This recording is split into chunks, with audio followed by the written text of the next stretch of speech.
एक समय की बात है। भगवान गौतम बुद्ध अपने शिष्यों के साथ बैठे हुए थे और उन्हें उपदेश दे रहे थे।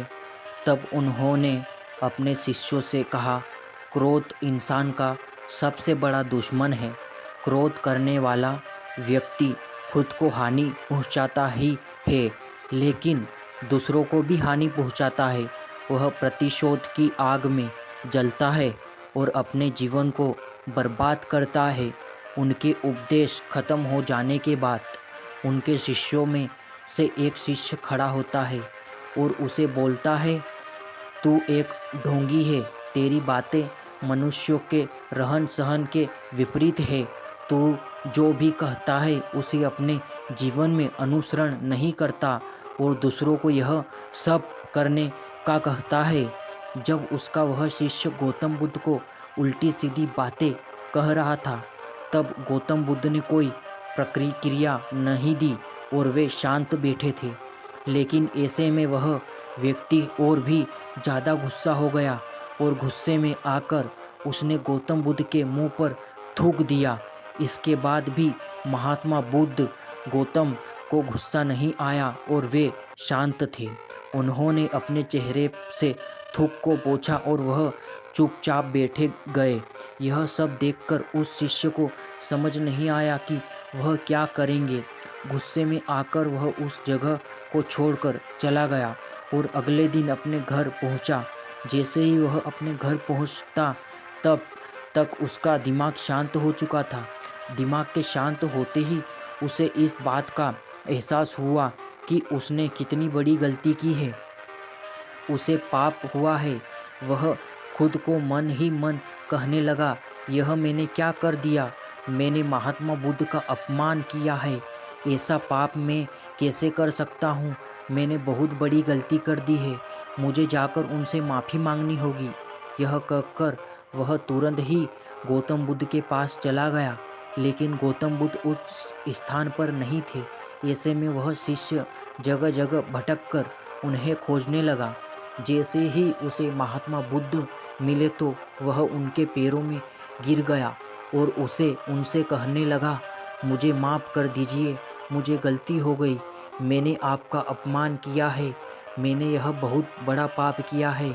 यह सब देखकर गौतम बुद्ध ने उससे कहा, शांत हो जाओ, क्या बात है? मुझे बताओ, तुम कौन हो? गौतम बुद्ध के यह पूछने पर वह शिष्य चौंक गया।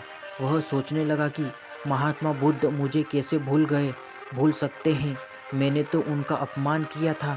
यह सोचकर उसने महात्मा बुद्ध से पूछा, मैं वही शिष्य हूँ जिससे कल आपका अपमान किया था और आप इतनी जल्दी मुझे भूल गए?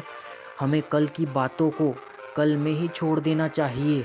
वह अच्छा होगा या बुरा होगा, उसके बारे में बार बार विचार नहीं करना चाहिए।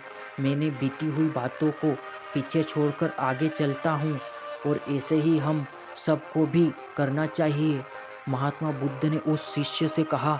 महात्मा बुद्ध की यह बातें सुनकर वह शिष्य और भी ज़्यादा प्रभावित हुआ और उसने बोला, मैं आज से ही आपकी हर बातों को मानना करूँगा। इस कहानी से हमें यह सीख मिलती है कि क्रोध करना इंसान के लिए सबसे खतरनाक है। यह मनुष्य का सबसे बड़ा दुश्मन है जो उसे बर्बाद कर सकता है।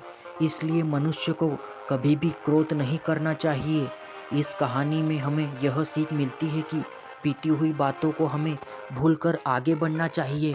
अगर कोई मनुष्य अपनी बीती हुई बातों को पर ज़्यादा ध्यान देता है तो उसका ध्यान पूरी तरह उसे भूतकाल में लगा होता है और वह इंसान कभी भी आगे बढ़ने की ओर विचार नहीं कर पाता। इसलिए हमेशा पुरानी बातों को छोड़कर आगे बढ़ने की सोच रखिए। गौतम बुद्ध अपने शिष्यों के साथ एक सफ़र पर थे। सफ़र में चलते चलते बुद्ध को प्यास लगी तो उन्हें अपने एक शिष्य से कहा कि जाओ, जाकर मेरे लिए पीने का पानी लेकर आओ। अब ऐसे में उस शिष्य ने आसपास देखा तो कहीं कोई पानी का स्रोत नहीं मिला, लेकिन उनसे और कोशिश की तो रास्ते में उसे एक पानी का स्रोत मिला। उसने देखा कि कुछ लोग उस पानी के स्रोत में कपड़े धो रहे थे। और तभी वहाँ से एक बैलगाड़ी उस पानी के स्रोत के ऊपर से गुजर गई। ऐसे में वहाँ का पूरा पानी गंदा हो गया और उसमें मिट्टी भर गया। फिर उसने सोचा कि इस गंदे पानी को, मिट्टी से भरे हुए पानी को मैं बुद्ध के लिए कैसे लेकर जा सकता हूँ। तो वह खाली हाथ ही वापस चला गया और गौतम बुद्ध से जाकर यह बात बताई। बुद्ध ने कहा कि ठीक है, हम बस यहाँ इस बड़े से पेड़ की छाया में बैठकर आराम करते हैं। कुछ समय बीता, फिर गौतम बुद्ध ने उसी शिष्य को फिर से पानी लाने को कहा। अब वह शिष्य वापस से उसी पानी के स्रोत के पास गया। वहाँ जाकर उसने देखा कि वह पानी बिल्कुल साफ था और पीने योग्य था। अब वह शिष्य बुद्ध के लिए वह पानी लेकर आया और उसने वह पानी गौतम बुद्ध को पिलाया।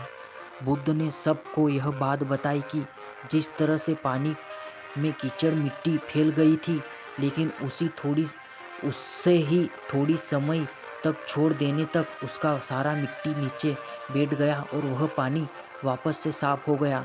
उसी तरह से हमारा मस्तिष्क भी है। जब हमारा मस्तिष्क में अशांत हो तब उसे वक्त देकर उसे शांत करो। हमारा मस्तिष्क भी थोड़े समय के बाद शांत जरूर होगा। अशांत मस्तिष्क से कोई भी निर्णय नहीं लेना चाहिए। बस हमें करना यह है कि हमें अपने मस्तिष्क को थोड़ी देर तक शांत रखना है, जिससे कि हम अच्छे फैसले ले सकते हैं